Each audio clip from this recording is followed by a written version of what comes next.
Success is something you attract by the person you become. Success is something you attract by the person you become. Success is not something you pursue, chase, run after. Success is something you develop, something you become. You attract success. Here's the theme of leadership. To attract attractive people, you must be attractive. To attract skillful people, you must be skillful. To attract committed people, you must be committed.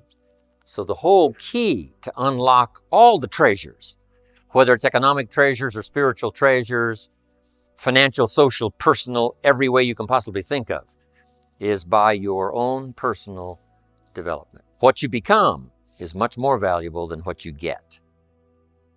What you become is much more valuable than what you get.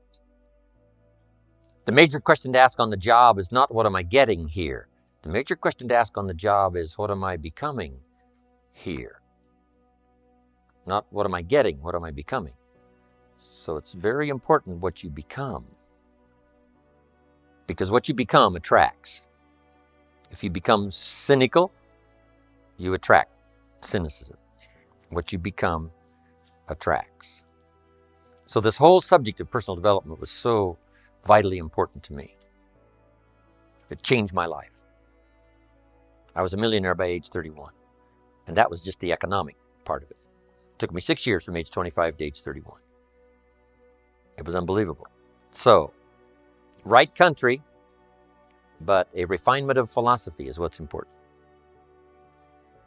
So let's now talk about personal development. The first subject is called the seasons. An understanding of the seasons to illustrate the total aspect of life. One of the best ways to illustrate for your children or for anyone life situations is to use the illustration of the seasons. So let's go through it. Here they are, the seasons. Number one, you cannot change the seasons until you get your own planet, right? You can't change the seasons. They're set. All of this has been set in motion. But here's the next piece of information. You can change yourself. You can't change the seasons, but you can change yourself. Life and business is like the changing seasons. Frank Sinatra sang, life is like the seasons. So now let's quickly go through the seasons. This is a whole study in itself. But I can just give you a little outline here, some ideas, and you can take it from there and use it in whatever manner that would serve you, as well as to serve your own understanding of time, the passing of time. First, learn how to survive the winter. Speaking of life in its simplest aspect, the first key to learn in your life on the spinning planet is to learn how to survive. Now, there's all kinds of winters, right? The winter of the calendar, right? The winter of the actual season. But then there's financial winters and social winters, personal winters. But we understand those because we've all been through them. Barbra Streisand sings, it used to be so natural to talk about forever, but used to be's don't count anymore. They just lay on the floor till we sweep them away. You don't sing me love songs. You don't say you need me. And you don't bring me flowers anymore. A winter song. But we know what those lyrics are about. You know, we've been through those experiences. The winters. Now, here's the key on the winters. Some are long and some are short. Some are easy and some are tough. But they always come right after harvest, right after fall, autumn. So we cannot rearrange the coming of the winters. But here's what we could do. Get stronger, wiser, and better so that we can survive better. And our life will be less eroded by learning to handle the next winter of a divorce, the next winter of an illness, the next winter of a death in the family, the next winter of a loss financially, the next winter of a crisis of whatever kind. To be better equipped So here's the key to learn the seasons so that you can approach it all in a very intelligent way. For kids, we teach the ant philosophy. The ant philosophy. So for the kids that aren't here, take this home. For the kids that aren't here, the ant philosophy. And here's the little short list on the ant philosophy. Number 1, ants never quit.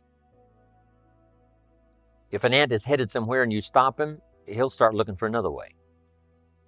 How long will he look? Till he finds it or till he dies. One way or the other, he'll find it. Okay.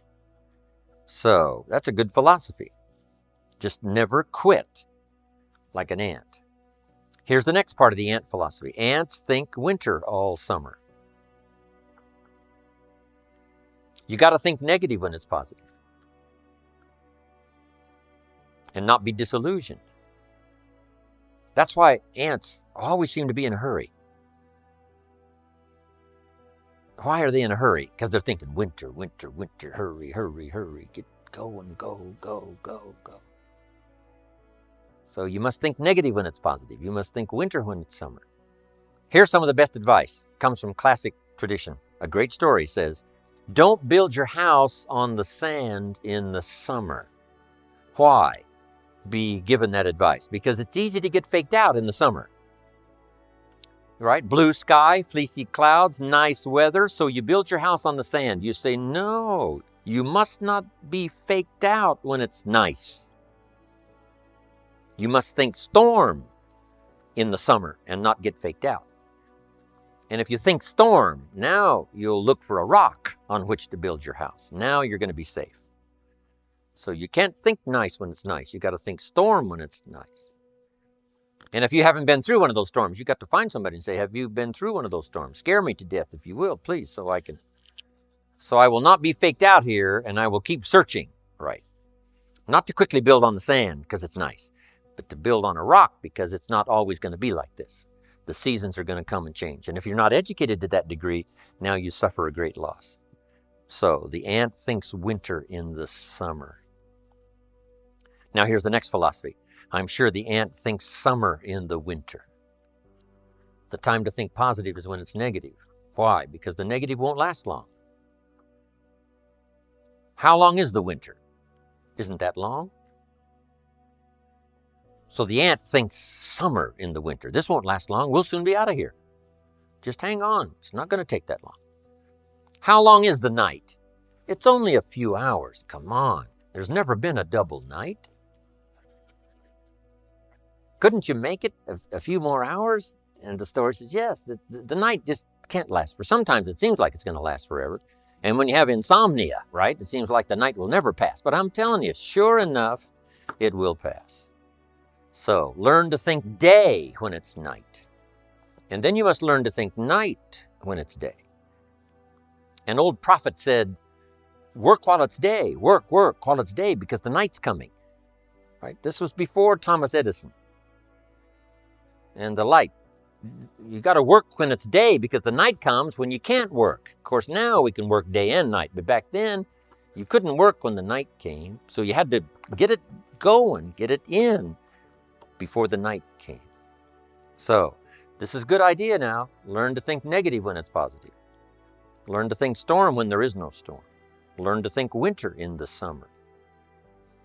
But then we must learn to think summer in the winter. We can make it through a few more hours, right? A few more days. It won't be that long. Hang in here. The spring will surely come. Okay. So the winters of life, learn to express those to other people, help them understand that as well as to try to understand it yourself. Now here's the next season, the spring. Spring is called opportunity. Not a guarantee. It's guaranteed the spring will come, but it's not a guarantee of a harvest. Here's the key. You must do something with the spring. Take advantage of the spring. Read every book you can get your hands on what to do with the springs of your life. Take advantage of the day because the day follows the night. It's an opportunity now to turn things around. It's an opportunity to have a better one than the last one. It's an opportunity for a new beginning, a new spring, a new day, a new beginning. In business, we learn to create an artificial spring. Because in an industrialized society, right, it seems like, the seasons just don't mean that much. When you're a farmer out there, they mean everything. But when you're not, working on the line, whatever. So sometimes you got to create an artificial spring. We're going to take the next 90 days and we're really going to pour it on. Like if you're in sales, the next 90 days, I'm going to make every contact possible. You just create an artificial spring, next 30 days, next 90 days, right? Bargain with your family. Say, look, I know we were going to do some things the next 90 days, but if you'll postpone those for me, I'll really pay back because I want to use this now as a springtime to go for it, go for it, go for it. So spring is the chance to take advantage of another opportunity. The day follows the night. It is a promise. But you must take advantage, do something with it. Now, here's what you must do in the spring. It's a very short season usually. You must hurry. You wouldn't ask a farmer to go bowling in the spring. He hasn't got time. Why? The season is too short. The planting season is too short. You got to get it done fairly quickly. And life at its longest is short. The Beatles wrote, life is very short. Which is true. My father lived to be 93, but it seemed to be very short. It didn't seem that long. So life is short. For John Lennon, it was extra short. For Michael Landon, life was extra short. For my mentor, died at age 49, that's extra short. But life at the longest is short. So you must learn to appreciate opportunity and take advantage of it while it's day, while it's time. Now we call spring a window of opportunity. If you have a chance to talk to someone, the window's open. It may not stay open very long, so take advantage. Don't hesitate. Meet a new friend. Talk to somebody while the window's open. Now here's the season for everybody to understand because it is so applicable to our life, and that's the season of summer. Two things we must do in the summer: nourish our values and protect. Nourish like a mother, protect like a father. The twin challenges in the summertime help to illustrate life, that we are confronted with both good and evil. Is that the way it should be? You got to ask somebody a little higher up than me. We could get into probably a pretty great debate. Would there be good without evil? Here's the best answer I've got. In our finite position at the moment, here's the best answer. It doesn't seem like it. It seems like it takes the contrast to make a scenario, to make an adventure. Now remember, we didn't set it up, so. But here's what seems to be the setup. Opposites in conflict. That seems to be the setup for a human adventure. One contesting against the other, vying for the territory. Would there be light without darkness? We probably wouldn't call it light. What gives us the value of one is the contrast of the other. But darkness is always trying to move in and take all the territory. But if you turn on the light, its energy starts to repel darkness. Darkness begins to move away. And the brighter the light, the further away the darkness must move. If you walk into a dark room and turn on the light, the darkness is what? Gone. But here's the point to remember, not very far. The darkness seems to be, yes, it's gone, but it's waiting for its chance. That if light loses its energy, darkness has a chance not to move back in. Here's one of the better realistic illustrations, and that's health and illness at odds in your body.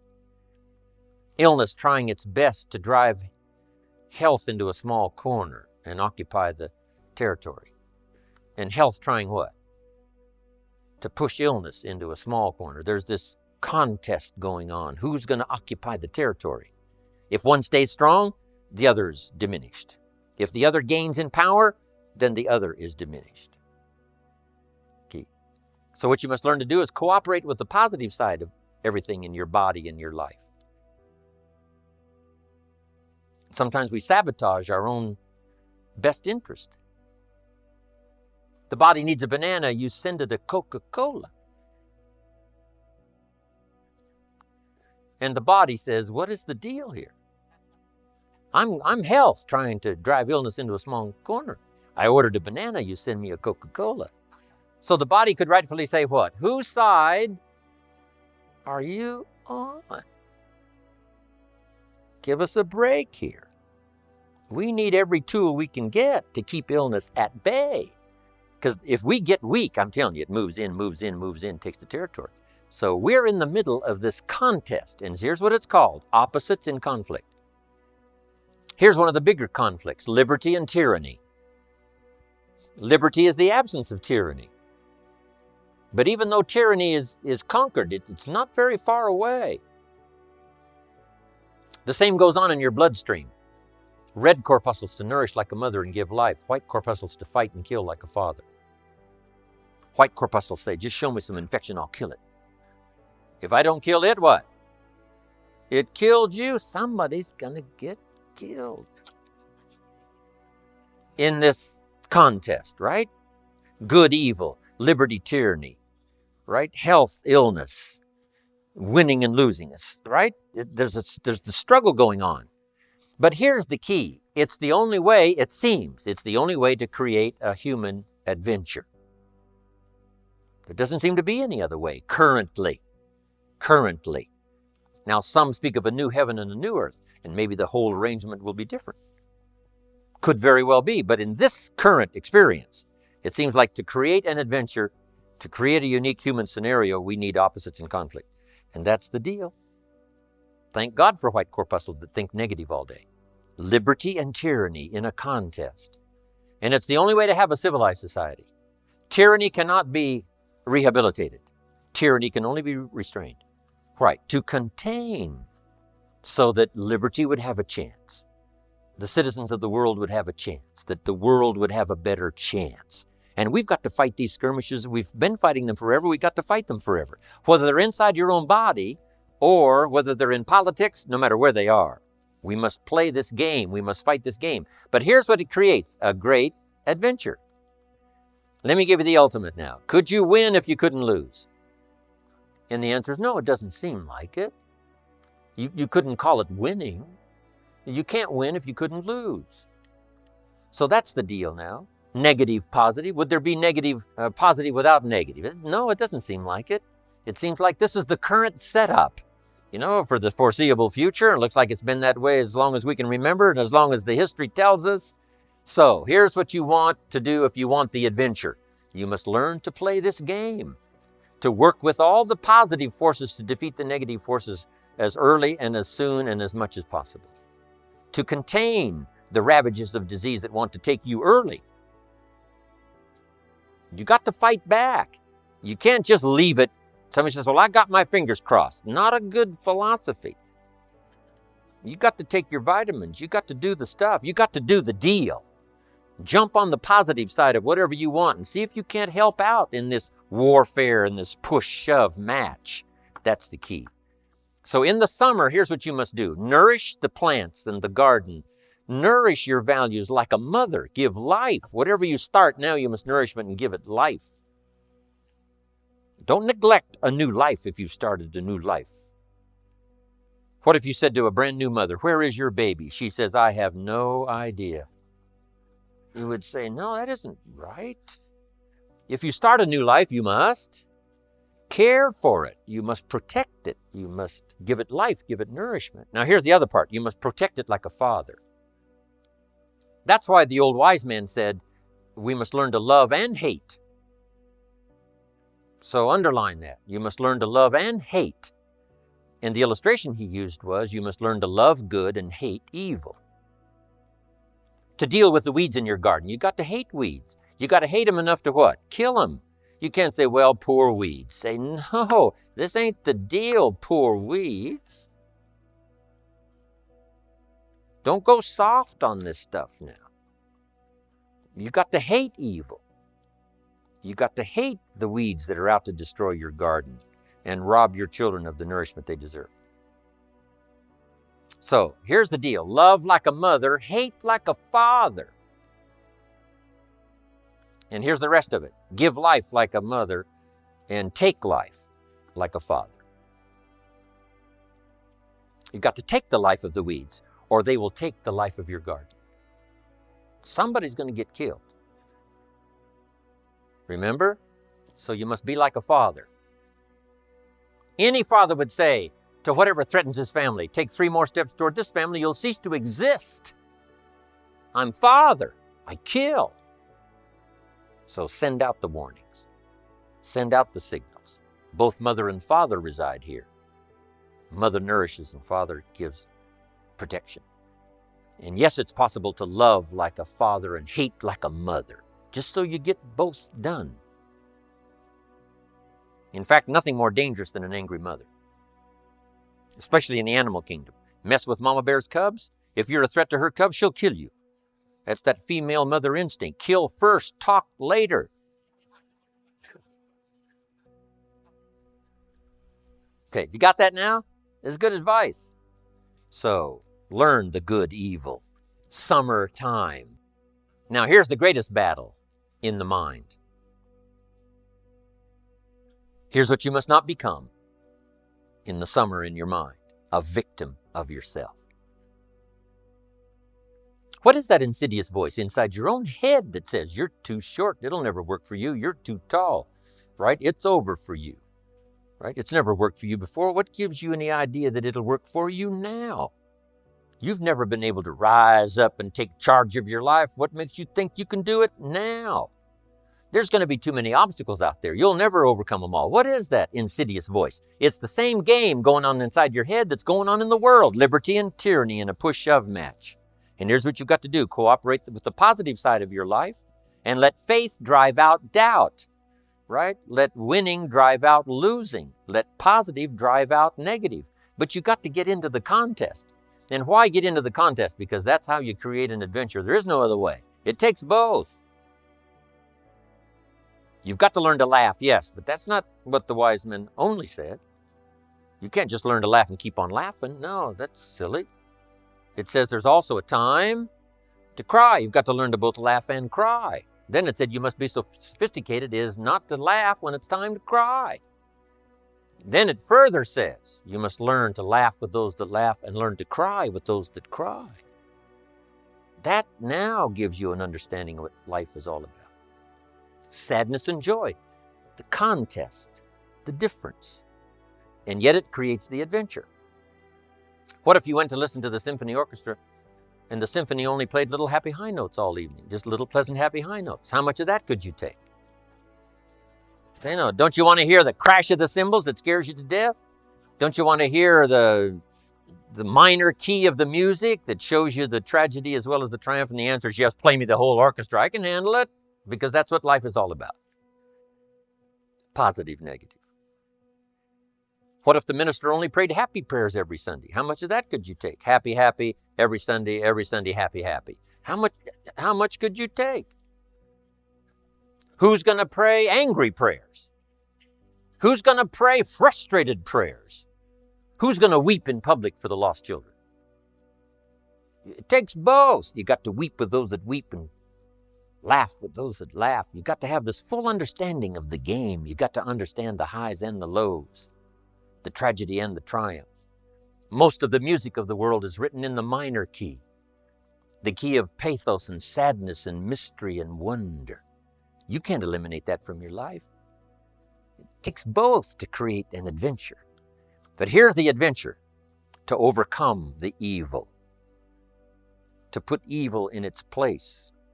Just like in your mind, you got to stand guard at the door of your mind and see if you can't suppress, see if you can't do battle with the negative forces.